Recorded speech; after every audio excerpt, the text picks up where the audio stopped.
जो सवाल है मुझसे कई बार पूछा जा रहा है इस बार की बोर्ड एग्जाम से रिलेटेड कि सर इस बार की जो बोर्ड एग्जामिनेशन होगी वो कैसी होगी, क्या वो डिफिकल्ट होगी, मॉडरेट होगी कि वो इजी होगी, इसके बारे में थोड़ी सी चीजें बता दो ताकि प्रिपरेशन हम कुछ इस तरीके से कर सके। तो देखो मैं सारी चीजें बताऊंगा लेकिन उससे पहले चीज मैं बता दूं, देखो डिफिकल्ट हो, मॉडरेट हो, इजी हो, चाहे कुछ भी हो, लेकिन आपके लिए तभी वो चीज इजी बनेगी जब आप पढ़ाई करोगे। और यहाँ पे ऑलरेडी कॉमर्स, प्रदीप गिरी कॉमर्स अकेडमी पे कॉमर्स स्टूडेंट्स के लिए आपके कॉमर्स जीतेंगे जो सीरीज है वो स्टार्ट हो चुकी है, जिसके तहत ऑलरेडी कई सारी वीडियो शेड्यूल कर दी जा चुकी है, कई सारी वीडियोस आ रही है और एक टाइम अपना फिक्स है 7:33 PM। ठीक है, तो वीडियोस को चेकआउट जरूर कर लेना और साथ ही साथ मुझे कमेंट सेक्शन में कमेंट करके ये जरूर बता देना कि ऐसा कौन सा सब्जेक्ट है जिसमें आपको बहुत ज्यादा दिक्कत आ रही है, ताकि मैं उसके ऊपर आपके लिए एक रोड मैप बना सकूं और आपके लिए चीजें प्रोवाइड कर सकूं। ठीक है, चलिए अब आगे बढ़ने से पहले मैं कैमरामैन को कहूंगा कि वीडियो को पॉज करो, यहाँ पे जूम थोड़ा मेरे इस पे आ जाए, किस पे, मेरे पेज पे आ जाओ। देखो सबसे पहली चीज अब यहाँ पे मैं बात करूँ तो यहाँ पे मैं आपके लिए पूरा एक डाटा एनालिसिस करके लेकर आया हूँ। मैं यहाँ पे आपके 2022, 2023, 2024, 2025 के बारे में यहाँ पे मैं बताने वाला हूँ। सबसे पहली चीज यहाँ पे अगर मैं बात करूँ, मैं कॉमर्स और साइंस के बीच में कंपैरिजन करूंगा, 8 साल को मैं थोड़ा सा यहाँ पे साइड रखूंगा। ठीक है, अब सबसे पहली चीज मैं 2022 की बात करूँ, 2022 में अगर मैं साइंस वालों की पासिंग परसेंटेज की बात करूँ तो 98.30% जो स्टूडेंट्स है वो बोर्ड एग्जामिनेशन में पास हुए थे। इसका मतलब क्या है? इसका मतलब ये है कि जो 100 स्टूडेंट्स थे, 100 स्टूडेंट में से सिर्फ दो स्टूडेंट ही फेल थे, बाकी 98% स्टूडेंट्स पास थे। वहीं जब मैं कॉमर्स की बात करता हूँ, उसी साल में 2022 में ही 100 बच्चों में से 91.7% स्टूडेंट्स क्या थे? पास थे, मतलब 91% क्या था? पासिंग परसेंटेज था।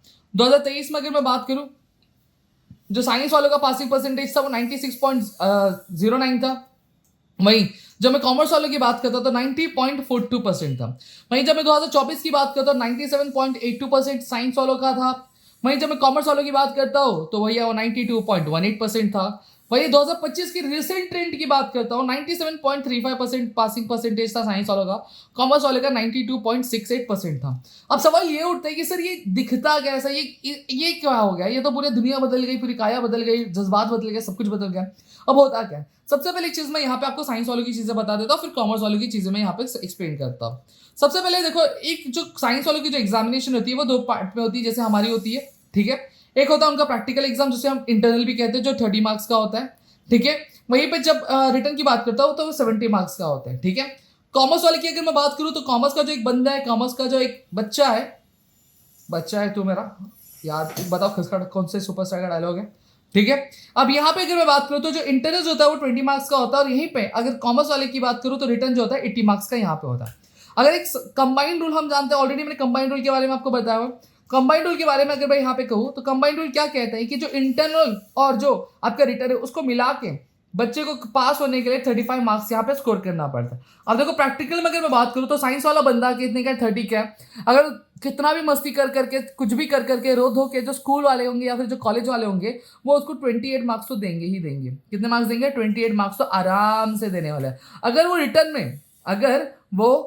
में अगर कुछ नहीं तो कितना मार्क्स लेके आता है? अगर 8 मार्क्स भी लेकर आता है, जो बहुत बड़ी बात नहीं, आराम से स्कोर कर सकता है बच्चा।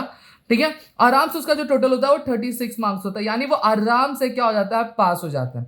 लेकिन वहीं जब मैं कॉमर्स वाले बंदे की बात करता हूँ तो कॉमर्स वाले बंदे का क्या है? कंबाइंड रूल के हिसाब से, कंबाइंड रूल क्या होता है ऑलरेडी पता है, उसको भी कितना स्कोर करना है? 100 में से 35 स्कोर करना है, इंटरनल और एक्सटर्नल मिला के, बरोबर।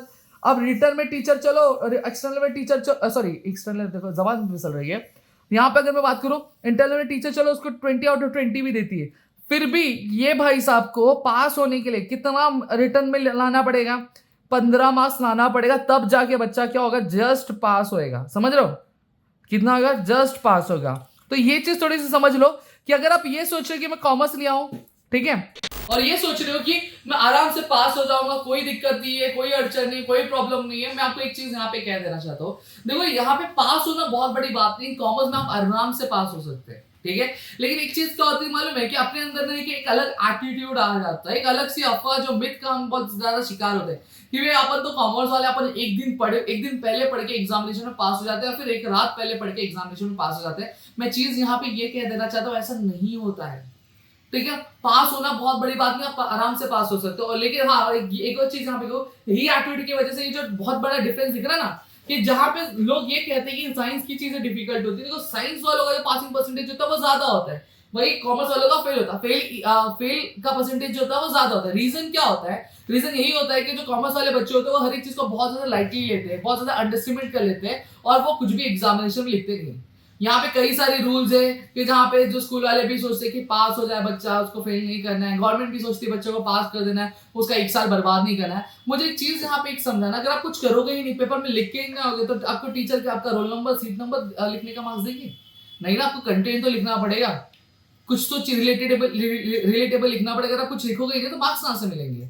और यहाँ पे एक चीज कह दो कि पेपर इजी होगा, डिफिकल्ट होगा, मॉडरेट होगा, इसको भी मैं थोड़ा सा क्लियर यहाँ पे कर देना चाहता हूँ। अगर एक चीज मैं यहाँ पे कह दूं कि मुझे अगर एबीसीडी ही पूछी जाती है, इंग्लिश का मुझे अल्फाबेट का पूछा जाता है एग्जाम में, और मैं उसको पढ़ के नहीं जाता हूँ, तो पेपर मेरे लिए क्या होगा? इजी होगा क्या होगा? बड़ा ऑब्वियसली बात है, हार्ड होगा। सही बात है। उसी तरीके से अगर आप अपने एग्जामिनेशन की प्रिपरेशन ही नहीं करते, अपनी पढ़ाई ही नहीं कर रहे हो, तो मुझे बताना पेपर आपके लिए क्या होगा? बड़ा ऑब्वियसली बात हार्ड होगा, बड़ा ऑब्वियसली बात डिफिकल्ट होगा। अगर आप अपनी एग्जामिनेशन की प्रिपरेशन बहुत अच्छी तरीके से करके जा रहे हो, बहुत स्मूथली करके जा रहे हो, तो बड़ा ऑब्वियसली बात है पेपर आपके लिए बहुत ज्यादा इजी बनेगा। तो ये सब चक्कर में रहना छोड़ दो कि पेपर इजी होएगा कि डिफिकल्ट होगा। देखो एक चीज यहाँ पे मैं कहना चाहूंगा, अपना कर्म करते जा, ठीक है? रिजल्ट की चिंता ना कर, ठीक है? अपनी प्रिपरेशन करते जाओ, क्या होगा क्या नहीं होगा वो बात की बात है। अपनी प्रिपरेशन अपने पूरे डेडिकेशन के साथ करते जाओ, और मैं अपने हिस्से की मेहनत कर रहा हूं आपके लिए। आपकी भी मेहनत मैं कर रहा हूं, आपको नोट्स प्रोवाइड कर रहा हूं, आपको लेक्चर्स प्रोवाइड कर रहा हूं, वन शॉट प्रोवाइड, सारी चीजें मैं प्रोवाइड करने की कोशिश कर रहा हूं, ठीक है? लेक्चर्स को देखो, डेली बेसिस पे एक ही लेक्चर डाल रहा हूं भाई, ऐसा नहीं कि बस डाल दिया जा रहा फॉर्मेलिटी, नहीं, उस तरीके से चीजें, और इंपॉर्टेंट चीजें क्या करनी क्या नहीं वो सारी चीजें मैं बता रहा हूँ। फटाफट से आपके वीडियोस को चेक आउट करो, प्रिपरेशन करना चालू करो, ताकि आप बोर्ड एग्जामिनेशन में बता सकें स्कोर करो। और भी कोई दिक्कत है और भी कोई प्रॉब्लम, प्लीज मुझे कमेंट सेक्शन में कमेंट करके जरूर बताना। मिलते हैं हमारे अगली वीडियो में। जय हिंद दोस्तों।